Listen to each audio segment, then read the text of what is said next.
ഈ രാജ്യം, നമ്മുടെ രാജ്യം ഓട്ട മത്സരത്തിൽ 11ാം സ്ഥാനത്തായിരുന്നു ശ്രീമാൻ നരേന്ദ്രമോദി അധികാരത്തിൽ വരുന്ന സമയത്ത്. ഇവിടുത്തെ കോൺഗ്രസുകാരനും ഇവിടുത്തെ മാർക്സിസ്റ്റുകാരനും പരസ്പരം രാത്രിയിൽ സന്ധി സംഭാഷണം ചെയ്യുന്നവരാണ്. രാത്രിയിലെ ആ സന്ധി സംഭാഷണം കൊണ്ടാണ് നാളിതുവരെ കേരളത്തിന്റെ നിയമസഭയ്ക്കകത്ത് 1/2 ഡസനിലധികം വരുന്ന ഭാരതീയ ജനതാ പാർട്ടിയുടെ ജനങ്ങൾ വിജയിപ്പിക്കാൻ ആഗ്രഹിച്ചവർ അധികാരത്തിനകത്തു പോകാതെ പുറത്തു നിൽക്കേണ്ടി വന്നത്.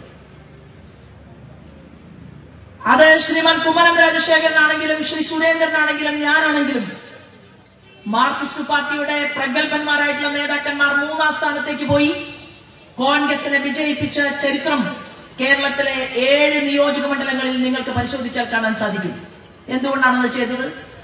7 നിയോജക മണ്ഡലങ്ങളിൽ ഭാരതീയ ജനതാ പാർട്ടിയുടെ MLA-മാർ ഉണ്ടാകാൻ കേരളത്തിലെ ജനങ്ങൾ ആഗ്രഹിച്ചപ്പോൾ ആ ജനങ്ങളുടെ ജനാധിപത്യത്തെ അട്ടിമറിച്ചുകൊണ്ട് അവിടെ പണാധിപത്യം കൊണ്ടും അതുപോലെ തന്നെ രാത്രിയുടെ യാമങ്ങളിൽ സന്ധി സംഭാഷണം നടത്തിക്കൊണ്ട് കോൺഗ്രസുകാരൻ മാർക്സിസ്റ്റുകാരനെ വിജയിപ്പിച്ചു, മാർക്സിസ്റ്റുകാരൻ കോൺഗ്രസുകാരനെ വിജയിപ്പിച്ചു.